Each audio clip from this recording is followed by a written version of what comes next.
Assalamualaikum warahmatullahi wabarakatuh.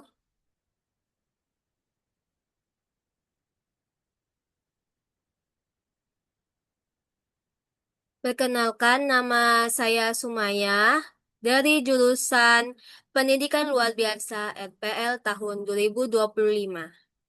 Baik, di sini saya akan mempresentasikan tentang konsep dasar pertumbuhan dan perkembangan anak. Baik, saya mulai saja. Konsep dasar pertumbuhan dan perkembangan anak. Pengertiannya, menurut Sudjiningsih tahun 2012, pertumbuhan merupakan berkaitan dengan perubahan dalam besar, jumlah, ukuran, atau dimensi tingkat sel, organ, maupun individu yang bisa diukur dengan ukuran berat, ukuran panjang, ukuran tulang, dan keseimbangan metabolik. Sedangkan perkembangan adalah bertambahnya kemampuan serta struktur dan fungsi tubuh yang lebih kompleks dalam pola yang teratur menurut Sejiningsih 2012. Baik, saya singkatkan saja. Maksud dari pertumbuhan itu sendiri, itu bisa kita lihat lewat fisik. Contohnya tinggi badan, berat tubuh, dan sedangkan kalau perkembangan itu adalah kemampuan, struktur, dan fungsi tubuh. Contohnya perkembangannya yang sebelumnya itu dia belum mens dan setelah dewasa dia bisa menstruasi. Dan dalam hal perkembangan ini juga termasuk perkembangan emosi, intelektual, dan perilaku sebagai hasil interaksi dengan lingkungan. Nah, ini menurut ciri-ciri dari Sejiningsih. Nah, pertumbuhan itu memiliki beberapa ciri-ciri, yaitu perubahan proporsi tubuh yang dapat diamati pada masa bayi sampai dia dewasa. Selanjutnya, hilangnya ciri-ciri lama dan timbulnya ciri-ciri baru, contohnya tanggalnya gigi susu dan timbulnya gigi permanen. Selanjutnya itu ada kecepatan pertumbuhan tidak teratur. Hal ini ditandai dengan adanya masa-masa tertentu di mana pertumbuhan berlangsung cepat yang terjadi pada masa prenatal, bayi, dan remaja. Untuk masa prenatal, bayi, dan remaja nanti kita akan lanjut pembahasannya di slide selanjutnya. Terus itu pertumbuhan berlangsung lambat pada masa prasekolah dan masa sekolah. Ciri-ciri proses pertumbuhan dan perkembangan anak bersifat individual. Namun demikian, pola perkembangan setiap anak mempunyai ciri-ciri yang sama. Yang pertama itu ada perkembangan menimbulkan perubahan. Perkembangan bersama dengan pertumbuhan, setiap pertumbuhan disertai dan perubahan fungsi. Misalnya, perkembangan inteligensi pada seorang anak akan menyertai pertumbuhan otak dan saput saraf. Contohnya aja kita bisa bandingkan pada saat dia bayi sampai dia dewasa. Tentu otak itu akan mengalami adanya perkembangan. Selanjutnya itu ada pertumbuhan dan perkembangan pada tahap awal menentukan perkembangan selanjutnya. Itu maksudnya itu. Contohnya itu adalah seorang anak itu tidak akan bisa berjalan sebelum dia belajar berdiri. Oke, contohnya seperti itu. Oke, selanjutnya itu ada pertumbuhan dan perkembangan mempunyai kecepatan yang berbeda-beda. Sebagaimana pertumbuhan, perkembangan juga mempunyai kecepatan yang berbeda-beda dalam pertumbuhan maupun perkembangan fungsi organ. Kecepatan pertumbuhan dan perkembangan setiap anak juga berbeda-beda. Pertumbuhan berkorelasi dengan perkembangan. Pada saat pertumbuhan berlangsung, maka perkembangan pun juga mengikuti. Maksudnya itu gimana? Itu contohnya ada kemampuan mental, memori, daya nalar. Pada seorang anak, itu bertambah sesuai umur. Maka bertambah pula tinggi dan berat badannya. Begitupun juga kepandaiannya. Kelima itu ada perkembangan yang mempunyai pola yang tetap. Itu contohnya perkembangan terjadi lebih dahulu di daerah kepala, kemudian menuju ke arah kauda atau anggota tubuh. Terus itu selanjutnya ada perkembangan terjadi lebih dahulu di daerah proksimal, gerak dasar, maksud itu proksimal, lalu berkembang ke bagian distal seperti jari yang mempunyai kemampuan gerak halus. Perkembangan memiliki tahap yang berurutan. Tahap perkembangan seorang anak mengikuti pola yang teratur dan berurutan. Tahapan-tahapan tersebut tidak bisa terbalik. Misalnya anak mampu berjalan dahulu sebelum bisa berdiri. Faktor-faktor yang mempengaruhi pertumbuhan dan perkembangan, ini menurut Depkes 2026, ini faktornya itu berasal dari internal dan eksternal ya, teman-teman semua. Faktor internal itu sendiri itu ada dari ras atau etnik atau bangsa. Itu maksudnya itu anak yang dilahirkan dari ras Amerika atau Asia itu memiliki faktor yang berbeda-beda. Kayak faktor Amerika itu tidak memiliki faktor hereditas ras bangsa Indonesia, begitupun sebaliknya. Contohnya itu keluarga yang tinggi, itu pasti anaknya itu bakalan tinggi. Umur, kecepatan pertumbuhan yang pesat terjadi pada masa prenatal, tahun pertama kehidupan,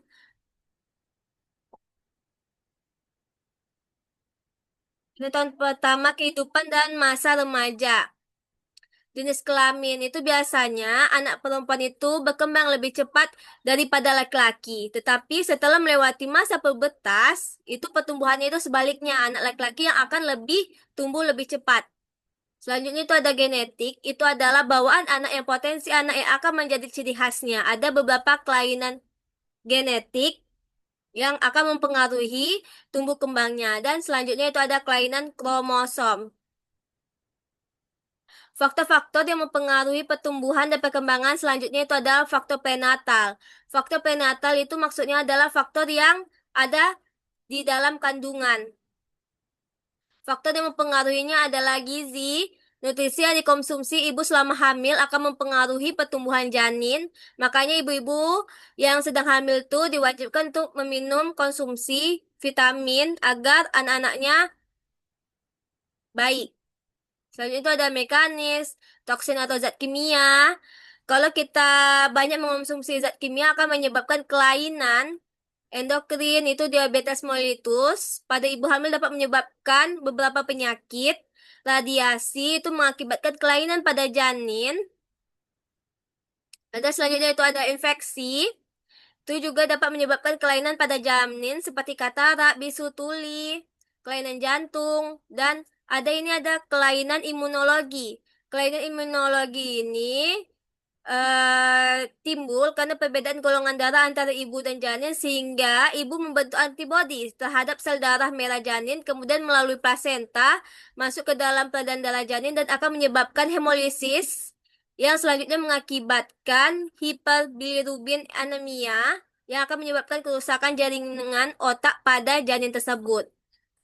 Ini ada contoh faktor prenatal lainnya itu ada anoksia embrio dan psikologis ibu. Nah, kehamilan yang tidak diinginkan, perlakuan salah atau kekerasan mental pada ibu selama hamil, serta gangguan psikologis lainnya dapat mempengaruhi pertumbuhan janin. Selanjutnya, faktor pertumbuhan dan perkembangan yang mempengaruhi pertumbuhan dan perkembangan itu contoh yaitu faktor persalinan. Komplikasi yang terjadi pada saat proses persalinan seperti trauma kepala dapat menyebabkan kerusakan jaringan otak bayi dan ada juga faktor pasca persalinan. Faktor pasca persalinan itu ada gizi, penyakit kronis, lingkungan, psikologis, dan lain-lain. Teman-teman semua bisa membaca di slide yang sudah saya tampilkan karena cukup banyak ya teman-teman. Bisa di screenshot saja. Biasanya tunggu beberapa detik. Nah, saya akan cukup jelaskan beberapa gizi. Itu gizi contohnya pada usia anak masih 0 tahun sampai 6 bulan, dia wajib mengonsumsi ASI eksklusif. Setelah itu dia akan diberi tambahan makanan pendamping ASI atau MPASI, diberikan saat anak berumur cukup ya. Dan sedangkan MPASI itu sendiri itu dibagi menjadi dua, yaitu MPASI untuk usia 6 bulan dan MPASI untuk usia 9 bulan ke atas. Keduanya berbeda dan rasa dan teksturnya sesuai dengan perkembangan dan kemampuan anak. Nah, penyakit kronis ini seperti tuberkulosis, anemia, ya intinya itu penyakit keturunan, itu dapat mengakibatkan gangguan pada proses pertumbuhan.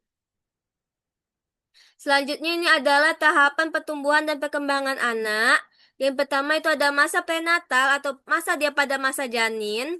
Itu dia dibagi menjadi 3 periode ya. Teman-teman semua itu ada masa zigot, masa embrio, dan masa janin. Dan masa janin itu sendiri itu dibagi menjadi 2. Itu ada masa fetus dini dan masa fetus lanjut. Masa fetus dini yaitu sejak umur kehamilan 9 minggu sampai trimester 2 kehidupan. Pada masa ini terjadi percepatan pertumbuhan. Alat tubuh telah terbentuk dan mulai berfungsi. Selanjutnya itu ada masa fetus lanjut, yaitu trimester akhir kehamilan. Pada masa ini pertumbuhan berlangsung pesat disertai perkembangan fungsi organ. Dan pada masa kehamilan itu seperti gizi yang kurang, infeksi, merokok dan asap rokok, minuman beralkohol, obat-obatan, itu juga dapat mempengaruhi pertumbuhan janin, sehingga menimbulkan pengaruh buruk bagi pertumbuhan janin dan kehamilan. Selanjutnya ini ada pada masa bayi. Masa bayi umur 0 sampai 11 tahun ini dibagi menjadi 2, yaitu masa neonatal dan masa neonatal lanjut. Masa neonatal itu ada umur 0 sampai 28 hari. Pada masa ini terjadi adaptasi terhadap lingkungan dan terjadi perubahan sirkulasi darah serta mulai berfungsinya organ-organ. Nah, masa neonatal ini dibagi menjadi 2 periode, itu ada masa neonatal dini dan masa neonatal lanjut.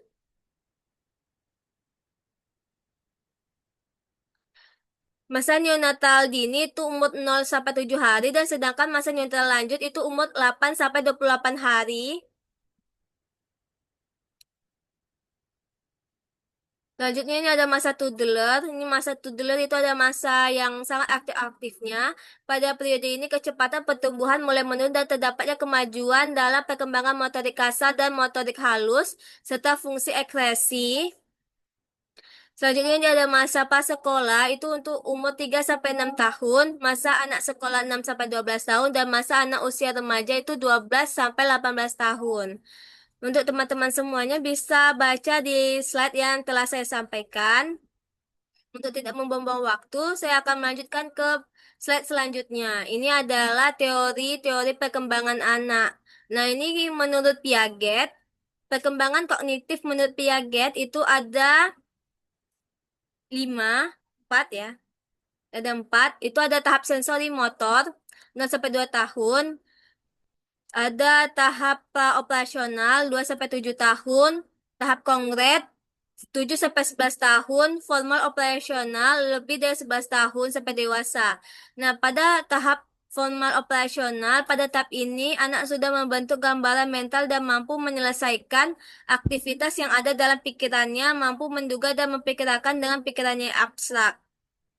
Mohon maaf semuanya, ini kita agak dipercepat ya, soalnya Zoom-nya ini Zoom gratis, cuma 30 menit, dan kebetulan nih slide saya lumayan cukup banyak, jadi teman-teman semua bisa screenshot dan baca. Tahap sensorik pada 0 sampai 2 tahun ini, dia tuh kita harus lebih mengutamakan sensoriknya seperti dia mendengar, menyentuh, dan aktivitas motorik lainnya. Dan semua kegiatan yang dilakukan itu berfokus pada mulut atau oral. Tahap proporsional itu 2 sampai 7 tahun itu anak mampu mengoperasionalkan apa yang dipikirkan melalui tindakan sesuai dengan pikirannya. Itu contohnya seorang pria di keluarga adalah ayah, maka semua pria adalah ayah. Sisi lain masih berkembang pikiran animismenya di mana anak itu selalu memperhatikan adanya benda mati. Contoh apabila anak terbentur benda mati maka ia akan memukul kembali ke arah benda tersebut. Nah, tahap kongres 7 sampai 11 tahun itu anak sudah dapat memandang realistis dan mempunyai anggapan sama dengan orang lain. Sifat egonya itu mulai hilang karena ia mulai sadar akan keterbatasan dirinya. Tetapi sifat realistisnya ini belum sampai ke tahap pikiran sehingga belum dapat membuat suatu konsep atau hipotesis. Nah, yang udah saya jelaskan sebelumnya itu ada formal operasional. Itu pada tahap ini sudah ada membentuk gambaran mental dan mampu menyelesaikan aktivitas yang ada dalam pikirannya, mampu menduga dan memperkirakan dengan pikirannya yang abstrak. Nah, menurut Freud, Dalam perkembangan anak akan melewati beberapa tahapan, yaitu ada tahap oral. Pada masa ini, kepuasan kesenangan anak itu menghisap, menggigit, mengunyah. Biasanya itu bayi ya yang sering melakukan itu biasanya 0 sampai 1 tahun. Dan ini ada tahap anak 1 sampai 3 tahun. Kepuasan anak didapatkan pada saat dia mengeluarkan tinjanya. Anak akan menunjukkan kelakuannya dan sangat ego dan narsistik ya itu cinta terhadap dirinya sendiri. Pada saat ini anak juga mulai mempelajari struktur tubuhnya. Tugas yang dapat dilakukan adalah latihan kebersihan. Masalah yang sering terjadi pada fase ini itu biasanya anak-anak bersifat obsesif, pandangannya sempit, introvert atau extrovert, yaitu dorongan untuk membuka diri, tidak rapi, kurang pengendalian diri. Nah, ini ada tahap oedipal atau palik, itu sekitar 3 sampai 5 tahun. Pada tahap ini kepuasan anak terletak pada rangsangan, yaitu meraba-raba, melaksanakan kenikmatan dari beberapa daerah erogennya, itu mulai suka pada lawan jenis, anak lelaki cenderung suka pada ibunya, dan sebaliknya. Itu ada tahapan laten 5 sampai 12 tahun. Itu kepuasan anak mulai terintegrasi. Anak masuk dalam masa pubertas dan berhadapan langsung dengan tuntutan sosial seperti menyukai hubungan dan kelompok atau sebaya. Dorongan libidonya mulai mereda. Tahap genital itu lebih dari 12 tahun, kepuasan anak pada masa ini akan kembali bangkit dan mengarah pada perasaan cinta yang matang terhadap lawan jenis. Nah, menurut Sejeningsih, itu tumbuh dan kembang secara umum itu digolongkan menjadi 3, yaitu kebutuhan fisik biomedik, kebutuhan emosi dan kasih sayang, dan kebutuhan stimulus mental. Nah, kebutuhan fisik atau biomedik atau ASU itu ada pangan atau gizi yang merupakan kebutuhan terpenting. Pangan itu maksudnya makanan ya teman-teman semua. Itu ada perawatan kesehatan dasar seperti imunisasi, penimbangan, pengobatan, papan. Itu papan atau pemikiran maksudnya rumah. Sandang itu maksudnya pakaian ya. Sanitasi lingkungan itu maksudnya lingkungannya. Terus itu ada kesegalan jasmani, rekreasi. Dan kebutuhan emosi atau kasih sayang. Itu kasih sayang yang kurang dari ibu itu biasanya akan menimbulkan dampak negatif pada tumbuh kembang anak, baik secara fisik, mental, maupun sosial emosi. Kasih sayang dari orang tua akan menciptakan ikatan yang erat dan kepercayaan dasar bagi anak. Selanjutnya ini ada kebutuhan stimulasi mental. Stimulasi mental merupakan cikal bakal dalam proses belajar atau pendidikan dan pelatihan pada anak. Stimulasi mental akan memupuk perkembangan mental, psikologi, psikososial anak dalam hal kecerdasan, kemandirian, kreativitas, agama, kepribadian, moral, etika, produktivitas, dan sebagainya. Baik, Ibu Bapak semuanya, terima kasih sudah mendengarkan presentasi dari saya. Apabila ada pertanyaan, bisa ketik saja di kolom komentar YouTube. Oke. Karena saya tidak ingin membawa waktu, karena ini Zoom gratisan juga ya, mohon maaf semuanya. Dan apabila ada kesalahan dan kekhilafan kata yang telah saya ucapkan, saya meminta maaf. Dan apabila ada pertanyaan untuk teman-teman semua, bisa mengetiknya di kolom komentar. Insya Allah bakalan saya jawab. Oke, terima kasih semuanya. Saya ucapkan wabillahi taufiq wal hidayah. Wassalamualaikum warahmatullahi wabarakatuh.